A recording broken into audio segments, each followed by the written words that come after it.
Irmãs, meus irmãos, a paz de Jesus esteja em nossos corações. Boa noite a todos que nos acompanham pelo canal do Facebook Centro Espírita Alvorecer. Boa noite, Leonardo. Boa noite. Ter você aqui conosco, tá?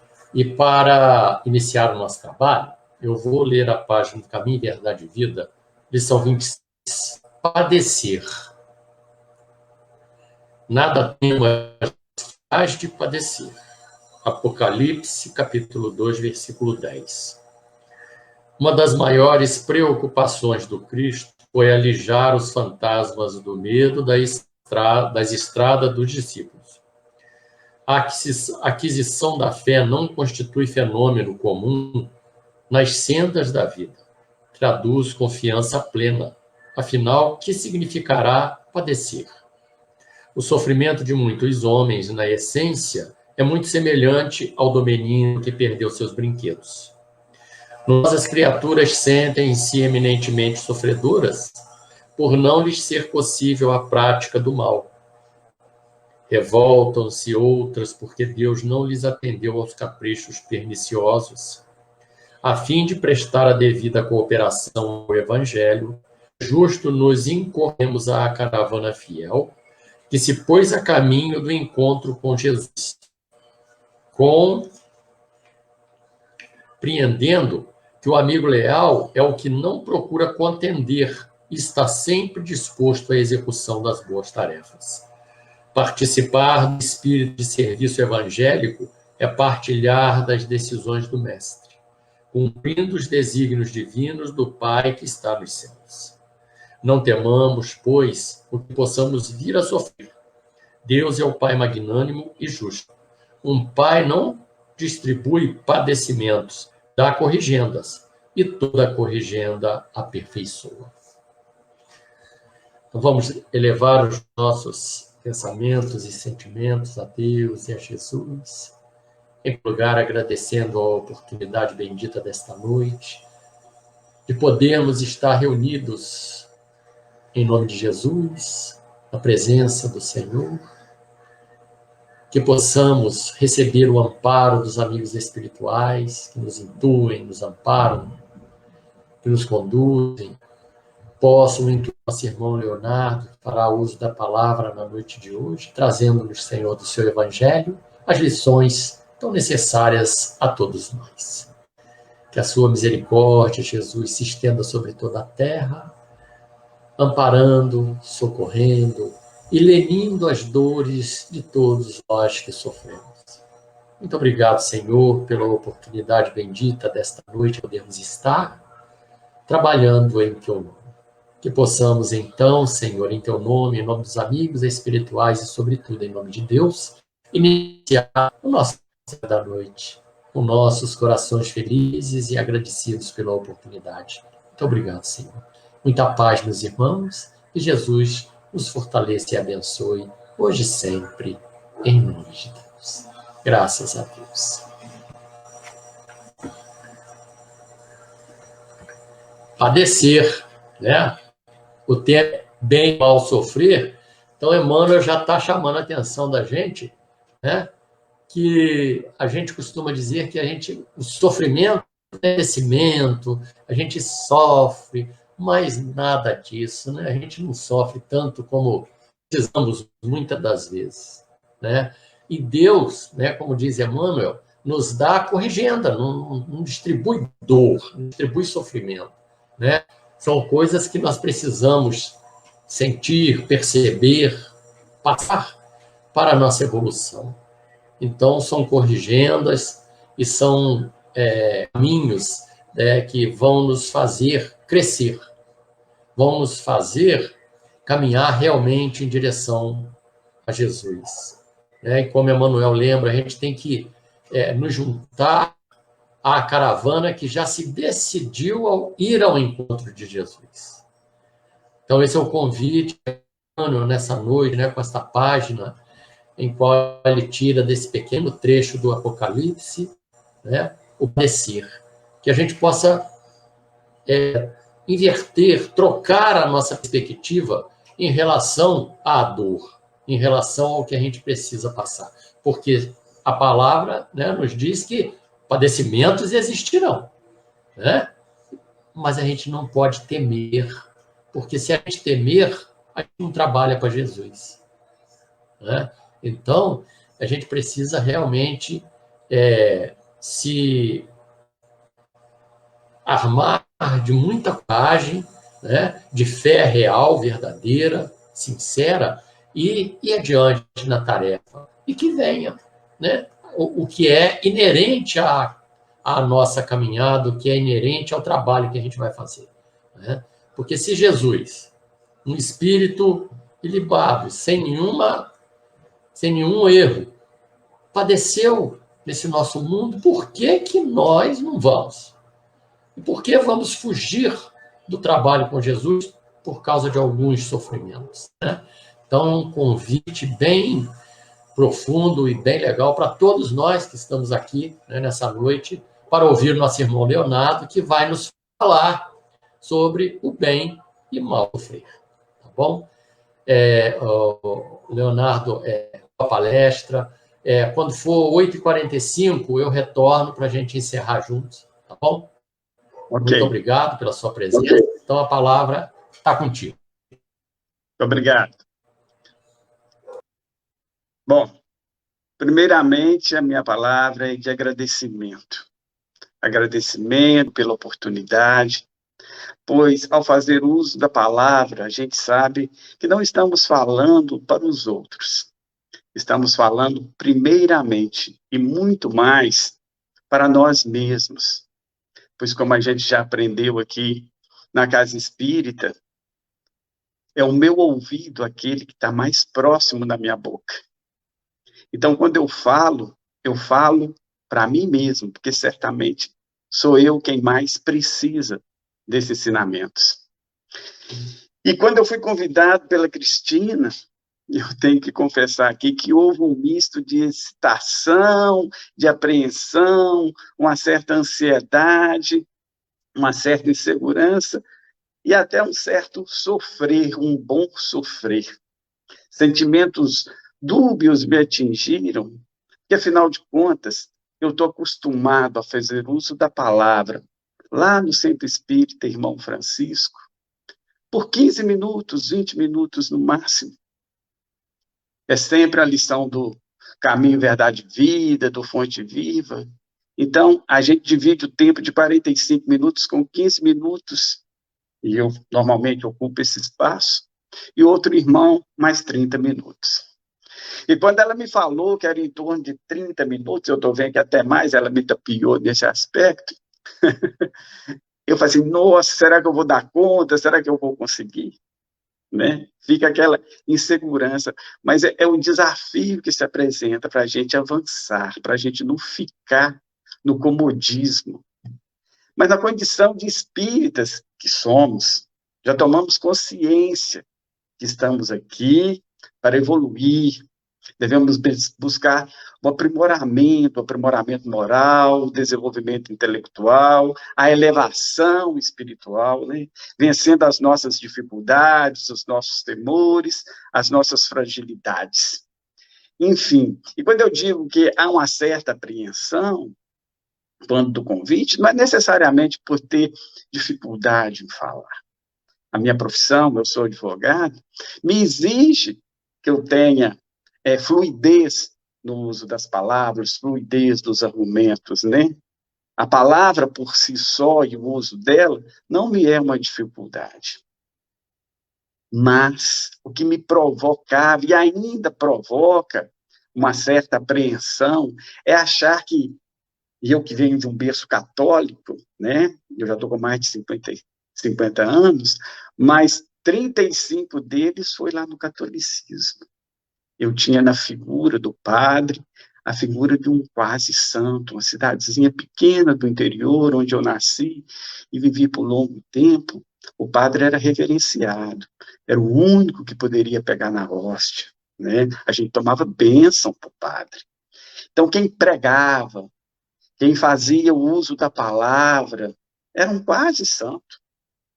E nós, pecadores, como que eu ia me atrever a pregar, a fazer o uso da palavra. Aquilo era papel para outros, não para a gente. Porque falar do divino, falar do sagrado, falar de Jesus, de coisas de Deus, teria que ter uma pureza que eu não tinha. Mas a gente vai enfronhando na doutrina espírita, e por isso que eu deixei o catolicismo e me entreguei à doutrina espírita, porque foi lá que eu encontrei a verdadeira lógica das coisas, onde a gente podia verdadeiramente exercer a fé raciocinada. Porque certos dogmas, e não é uma crítica, é uma constatação, certos dogmas da Igreja Católica, você tem que aceitar e pronto, é aquilo, acabou, né? E eu me lembro da minha avó, que é uma pessoa muito marcante na minha vida, quando ela falava assim, meu filho, nós vamos ressuscitar em corpo e alma. Eu falei, mas como, vó? Se a gente vê o corpo em decomposição, e não, a terra vai gemer, mas ela vai ter que dar conta de tudo que ela comeu. Olha que coisa simples, sem lógica, sem uma explicação plausível. Mas, como eu havia dito, a gente vai se instruindo e vê que é um engano achar que só os puros podem falar de Jesus. Porque Jesus, quando escolheu os seus discípulos, ele escolheu pessoas simples, pessoas do povo, pessoas com defeitos, mas com capacidade de promover em si a melhoria. A famosa reforma íntima, de que tanto falamos e propagamos aqui na Casa Espírita. Então, eu venci aquele primeiro obstáculo, aquele medo de falar pela primeira vez, depois de muito insistirem comigo para poder fazer o uso da palavra. E na primeira vez, embora tenso, naquela oportunidade eu me lembro bem, o tema era falar sobre a fé, que a fé sem obras é fé vã, que não adianta a gente pregar uma coisa e agir de uma forma contrária. E não é que no dia da minha palestra me adentra ao recinto da Casa Espírita uma pessoa, no meu conhecimento, que havia proposto uma ação judicial contra o município, e eu sou procurador do município. E o que ela solicitava naquela ação? Ela solicitava um tratamento com fornecimento de um medicamento, e eu, por dever profissional, porque a gente nem sempre advoga só causas justas, criei um certo embaraço, dizendo que medicamentos e tratamentos de alta e média complexidade não era obrigação do município, era obrigação do Estado e da União, enfim. Eu criei embaraços àquele atendimento de fornecer o medicamento, dentro da técnica jurídica, o argumento que eu tinha naquele momento. E ela, evidentemente, tomou conhecimento desses argumentos. E ela entrou, sentou, ouviu um pouco do que eu estava falando e saiu. Aquilo é uma série de coisas que vem na mente da gente, e eu reconheci naquele momento que eu estava falando uma coisa e, de repente, lá no meu atuar profissional, eu estava agindo de outra maneira. E aí eu falei assim, não, isso é para eu não falar mesmo, não estou preparado para isso, eu estou com muitos defeitos ainda, mas aí a gente tem que perseverar. Porque, afinal de contas, a gente tem que procurar conhecer. E para conhecer, a gente tem que estudar. Então, é sempre uma oportunidade de avançar nos conhecimentos. E eu não poderia esmorecer logo na largada, né? Então, aí eu continuei aceitando os convites para falar, falo na Casa Espírita e hoje estou aqui para fazer uso da palavra, não pelos 30 minutos que a Cristina me falou, mas por mais um bocadinho. Então, vamos ver se eu consigo romper o tema com clareza, fazendo as reflexões e solicitando a intuição dos espíritos que nos intuem. Então, o tema que nos foi dado falar está posto lá no capítulo 5, né, do Evangelho do Espiritismo, bem-aventurados os aflitos, e lá no item 18, já na instrução dos espíritos, nós temos o que nos foi dado pelo espírito de Jean-Baptiste Lacordaire, que foi um padre, um jornalista e um político, cujo título é O Bem e o Mal Sofrer. Mas antes de falarmos do bem e do mal sofrer, precisamos entender, sob a ótica da doutrina espírita, o que é bem e o que é mal. E, na verdade, esses conceitos não são simplistas, não são fáceis, não são unânimes para todo mundo, pois nem sempre o que aparentemente é um bem ou um mal pode, ao final, ser necessariamente um bem ou um mal. A gente, pesquisando, vendo, procurando estudar para poder fazer o uso da palavra aqui, a gente viu que, filosoficamente, o bem é aquilo que se reconhece como um conjunto de valores imprescindíveis à melhoria do ser humano. Logo, o bem é virtude, o mal é vício. Ou seja, o mal é aquilo que faz oposição ao bem. Mas nem esse conceito, que aparentemente parece estar correto, é bem assim, né? Na literatura espírita está posto que o bem é tudo que está conforme a lei de Deus, e o mal é tudo o que se afasta desta lei de Deus.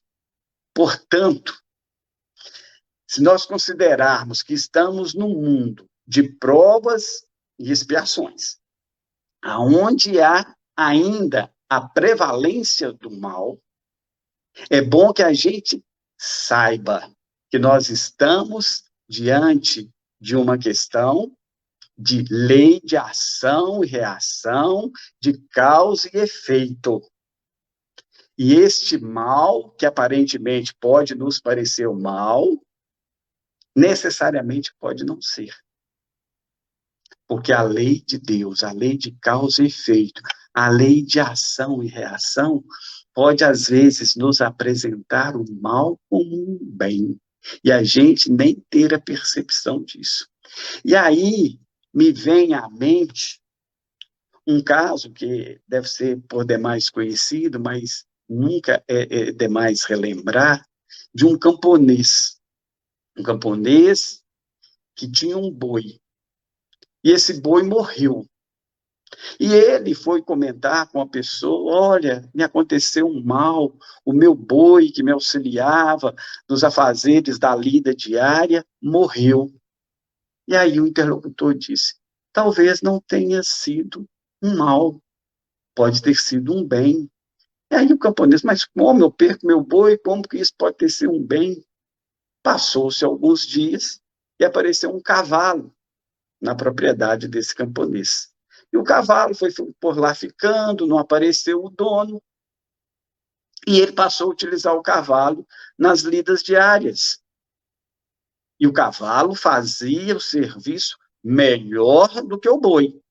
E aí ele foi até o interlocutor dele, disse: olha, foi um bem, de fato foi um bem. O cavalo faz o serviço melhor do que o boi. Foi um bem. E o interlocutor: talvez sim, talvez não. O camarada ficou encucado com aquilo, foi embora. O filho desse camponês monta no cavalo, cai do cavalo, quebra a perna. Aparentemente, aconteceu um mal. Aí foi um mal que me aconteceu. Aí o interlocutor de novo: talvez sim, talvez não. E aí veio a guerra. E para a guerra eram recrutados os jovens em plenitude da sua saúde física e mental. E como o filho daquele camponês estava com a perna quebrada, não foi convocado para a guerra. Então, vejam bem, nem sempre o que parece ser um mal é um mal. E nem sempre aquilo que parece ser um bem é um bem. Então, meus irmãos, sabedores de que nossa imperfeição, que nós temos imperfeição, isso já é um avanço. Reconhecer as nossas limitações já é um avanço. Isso já é um progresso. Porém, se concebemos a ideia do mal, e isso está lá nos ensinamentos da doutrina, e o repelimos, há progressos em via de realização. Mas aquele que pensa no mal e nele se compraz, aí o mal existe verdadeiramente. E aí nós temos muito o que evoluir. Porque aquele que se compraz no mal, realmente precisa de muito ainda evoluir. Mas nós já sabemos que também não basta não fazer o mal. É necessário que nós sejamos operativos na prática do bem, que praticamos o bem a cada dia, nos esforcemos para praticar o bem. E lá na doutrina está posto que cada um responderá por todo o mal que haja resultado por não haver praticado o bem. Então, não basta não fazer o mal. Nós precisamos praticar o bem. E olha, gente, é muito bom praticar o bem. Nos faz bem praticar o bem. E aqui eu me lembro de um caso que aconteceu comigo, indo trabalhar lá na prefeitura, sede do município de Sete Lagoas, um dia onde eu tinha muitas reuniões, muita coisa para fazer, logo depois do almoço, eu me dirigindo ao meu local de trabalho, eu vi que havia tido um atropelamento na esquina de duas ruas. Então, eu diminuí a velocidade do carro e fui olhando aquele olhar de curioso para ver se identificava o que de fato havia acontecido. E acabei por identificar. Um conhecido meu tinha sido atropelado na faixa de pedestre por uma moto. Eu olhei, não vi. E vi que eu vi ou não vi? Não, vi, decidi. Vi, é meu conhecido, vou parar.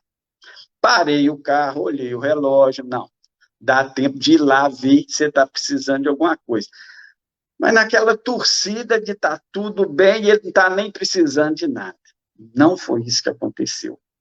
Ele estava precisando, sim. Ele estava sendo amparado por algumas pessoas, deitado na via pública, mas disse, não estou sentindo as pernas. Nossa, então. Aí já tinha chamado o SAMU, a pessoa perguntou, você conhece? Eu falei, conheço, é meu conhecido e tal. Aí pegaram a pasta com os papéis, com o celular que tinha caído e já me entregaram. Eu fiquei segurando aquilo e conversando com ele para ele ficar mais tranquilo.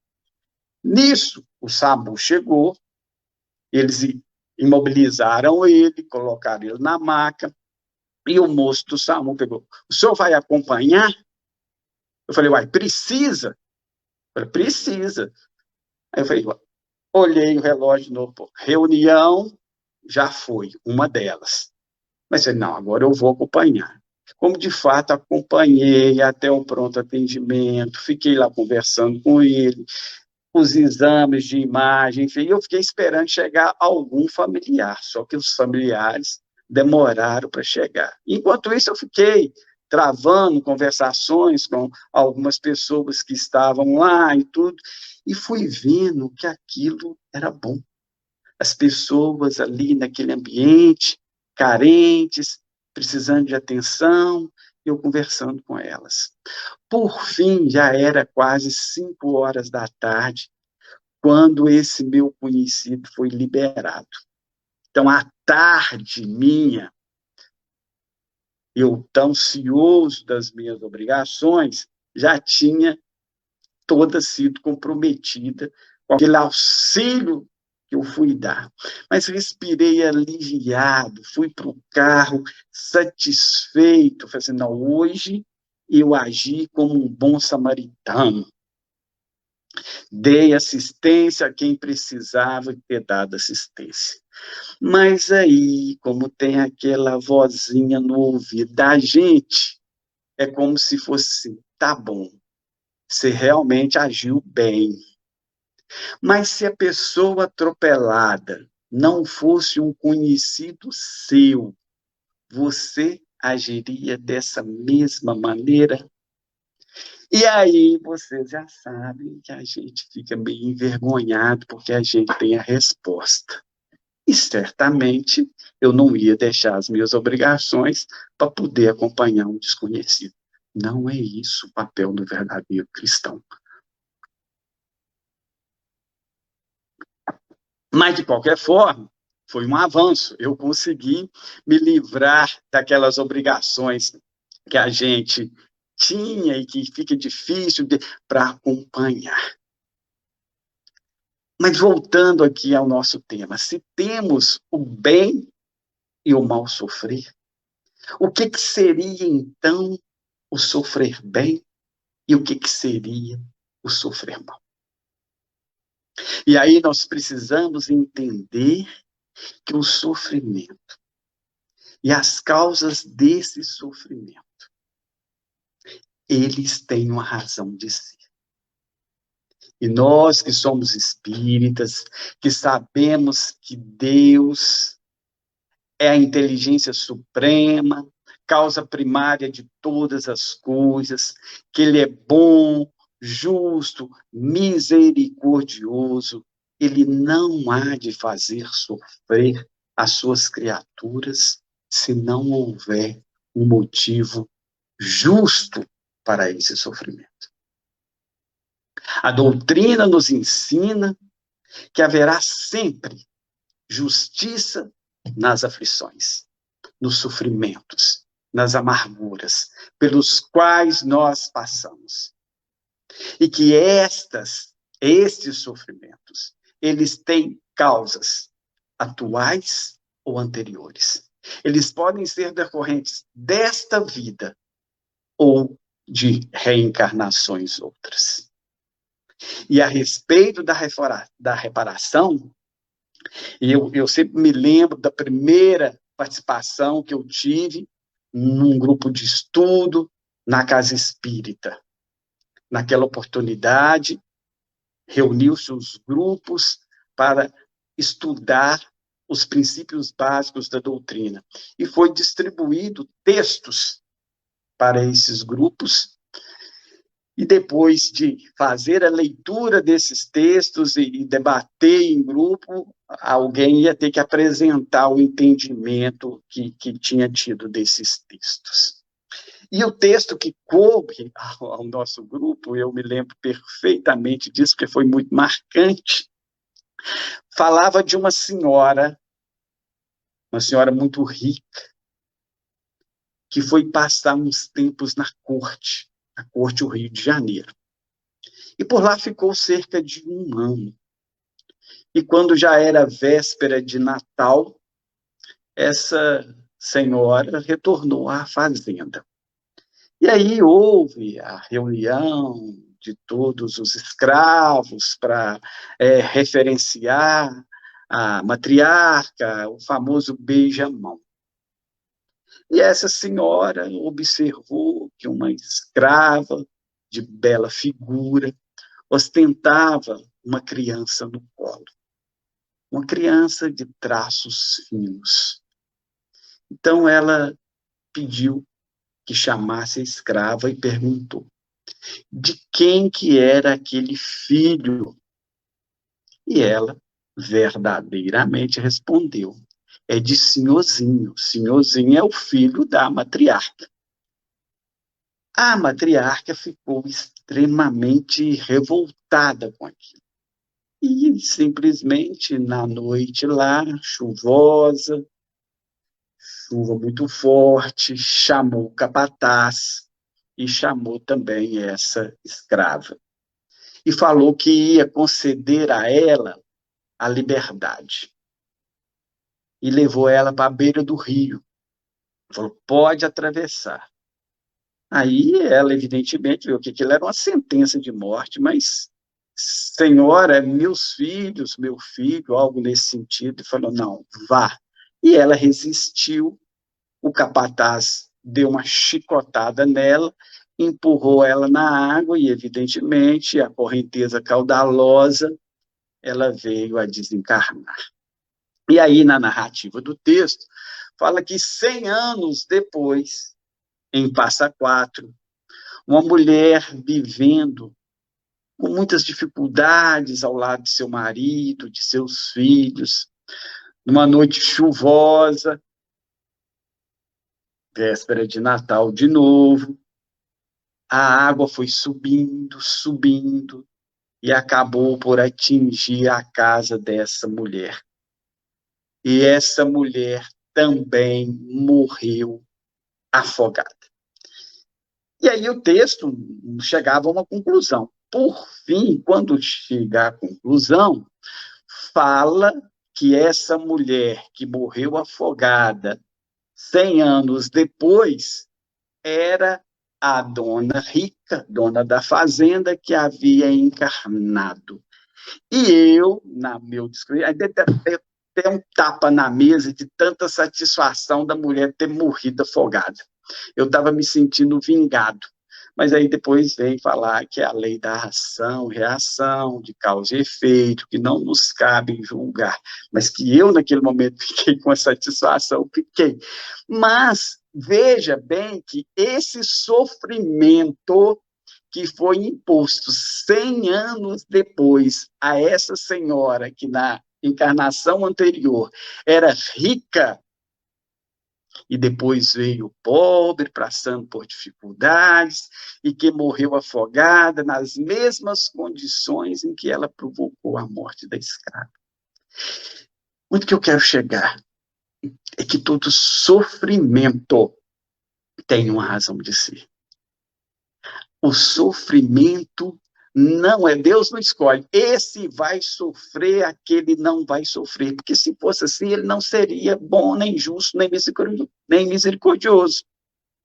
Então aí nós tomamos consciência de que os sofrimentos, as aflições, os infortúnios têm uma causa justa.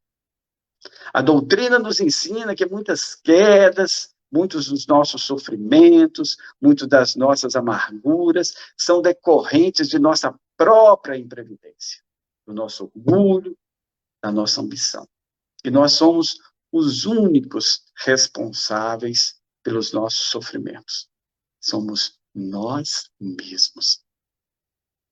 E na condição de espíritas, já temos esclarecimento de que toda falta, seja ela grande ou pequena, será objeto de reparação. E se não se efetivar nessa vida, ela vai se efetivar em outra existência, conforme narrado aqui, nesse caso, desse texto espírita. E embora a gente saiba que para uns surge como inexplicável, por que a pessoa está sofrendo tanto, ela é uma pessoa tão boa, né? Por que está passando por aquele sofrimento? Aí já nos foi dado conhecer que não existe fatalidade, que ninguém aqui é vítima.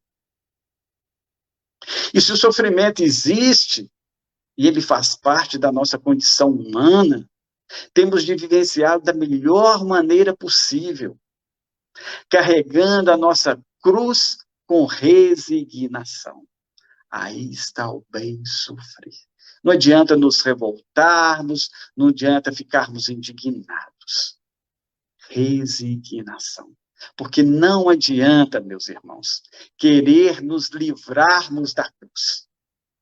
E aí eu me lembro de outro caso, daquele camarada que recebeu a cruz e que tinha como missão subir a montanha com essa cruz. E ao longo da caminhada, foi pesando o peso da cruz, a cruz foi pesando, e ele teve a ideia de ir cortando os pedaços para transformar a sua cruz em algo mais leve.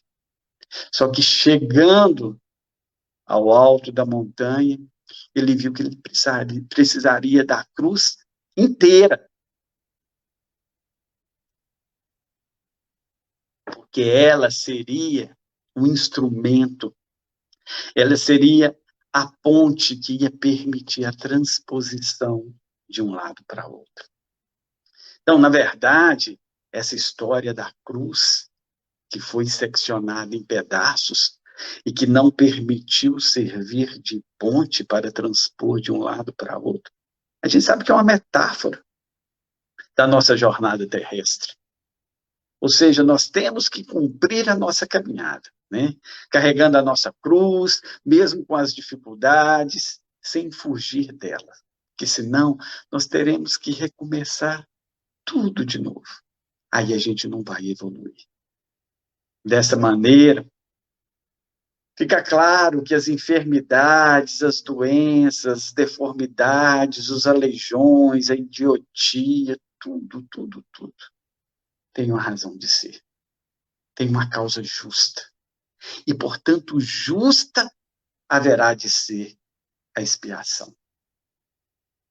Tem uma história que ela está muito difundida aí nas redes sociais, que conta um texto mediúnico, deve ser conhecido já, mas que retrata bem a história do Nego Zé, que é o Abacuntá, né?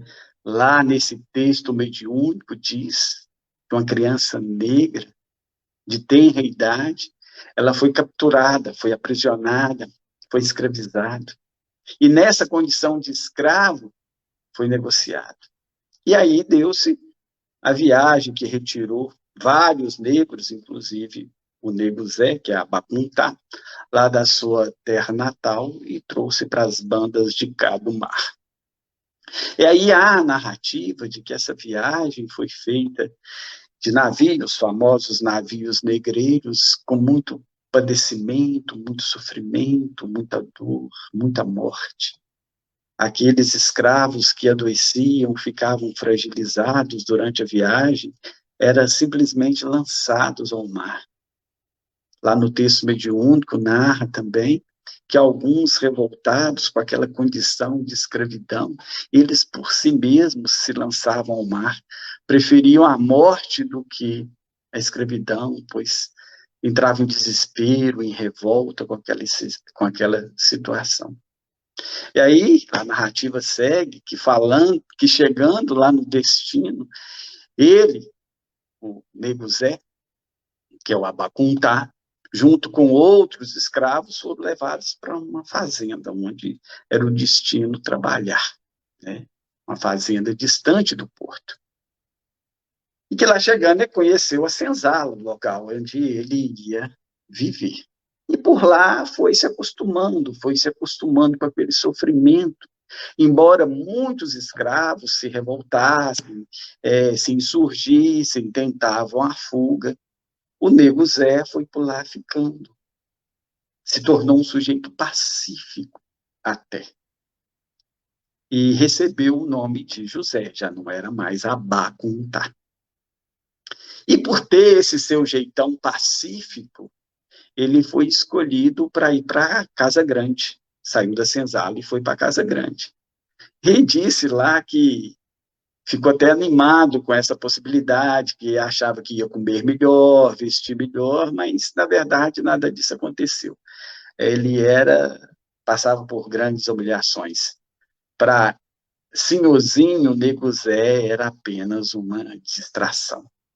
E ele chegou, inclusive, diante de tantas humilhações, a sentir saudades da senzala. Mas conta que um dia, né, tudo mudou. Como tudo na vida muda, e Chico nos fala que tudo passa. Um dia, o senhorzinho casou.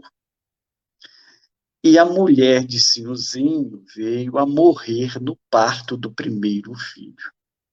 Então, senhorzinho ficou verdadeiramente enlouquecido com aquela situação, porque o filho sobreviveu. E ela só choro, não calava de jeito nenhum, ninguém que vinha lá da senzala, as escravas, as amas de leite, ele não aceitava, refugava todas elas, rejeitava, era só choro, choro, choro.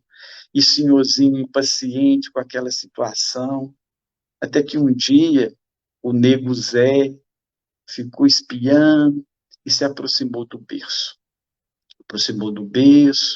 E pegou essa criança no colo. E no colo do Nego Zé a criança encontrou aconchego e silenciou.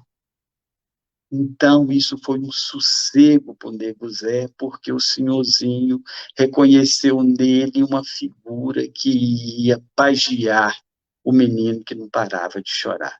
E o tempo foi passando, o menino foi crescendo na companhia do escravo Nego Zé, foi escutando as histórias dele e foi criando ali uma afeição. Mas a narrativa fala que o menino era fraquinho, doentinho, e acabou não resistindo e morreu.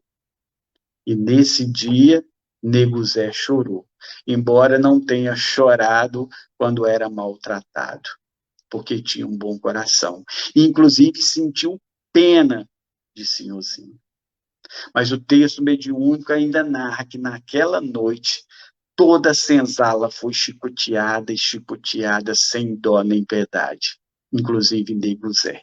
E a ferida que provocou o seu braço foi de tal profundidade que a carne morta não reagiu, não cicatrizou e foi necessário cortar o braço. Então, Nego Zé, que já não era tão jovem, ainda ficou aleijado. Mas a partir da morte da mulher e também do filho, o senhorzinho entrou em franca decadência. Os escravos fugiram, ele já não tinha mais controle de nada, foi envelhecendo, enfraquecendo, adoecendo, enlouquecendo. E acabou por desencarnar. Logo depois, Nego Zé ficou por ali algum tempo, mas também depois desencarnou. Ele fala lá na narrativa que dormiu e acordou no outro lugar. Acordou fortalecido, acordou bem, sem o aleijão, e foi chamado por uma voz familiar. E essa voz era do anjinho branco, que era o filho de Seuzinho, que explicou que ele havia morrido, explicou tudo o que havia acontecido, e explicou também as razões pelas quais ele passou por tanto sofrimento. O sofrimento que ele passou como escravo tinha uma razão de ser. Mas a gente pôde perceber que Nego Zé Abacuntá, ele aceitou bem o sofrimento. Ele não se lançou ao mar. Ele não se revoltou. Ele teve a capacidade de sentir piedade de quem dele judiava. Isso é um aprendizado que esse texto nos coloca, porque tudo tem uma razão de ser, né? Tudo tem uma causa. É ação e reação, causa e efeito, né? E a gente sabe que, invariavelmente, todos nós, enquanto a dor não chega, nós estamos bem. Mas quando a dor chega, muitas vezes nós não a aceitamos. Até porque tem uma palestra que eu vi esses dias nas redes sociais de André Trigueiro, em que ele nos fala que nos tempos em que nós vivemos, parece que é proibido sofrer. Sofrer é muitas vezes tido como fracasso. Temos a todo custo de sermos felizes, de mostrar que somos felizes e postar felicidade, né? E a instrução que nos é dada por Jean-Baptiste Lecordaire, o bem e mal sofrer, nos mostra que sofre bem aquele que de forma resignada aceita as provações pelas quais passa e que enxerga nelas uma oportunidade de aprimoramento. Por outro lado, sofre mal aquele que, não suportando as aflições pelas quais passa, se revolta, questiona a justiça divina e até mesmo a existência de Deus e muitas vezes dá cabo de sua própria vida. Esse é o mal sofrer. a pandemia que estamos vivendo, essa luta pela vacina, essa postura de alguns furando a fila, né? A não disponibilização da vacina para todo mundo faz com que algumas pessoas tenham comportamento reprovável, não sabe aceitar aquela ansiedade, aquele momento de sofrimento, para esperar a sua vez de vacinar. E para finalizar, e eu dei conta de romper os 30 e tantos minutos, que eu pensei que eu não ia dar conta, existem vários exemplos, né, de pessoas que souberam enfrentar o sofrimento com serenidade, com equilíbrio, e que Jesus é o maior exemplo disso. Não é à toa que ele é o nosso modelo e nosso guia. Muita luz e muita paz a todos nós. Muito obrigado, Léo. Que Jesus te abençoe, te fortaleça muito. Um abraço nosso a todos daí. Você faz a prece, muito então? Obrigado. Perfeitamente. Deus, nosso Pai, nosso Criador, Jesus, nosso modelo, nosso guia, nós agradecemos por todas as graças, por todos os benefícios, por tudo que nos tem oportunizado.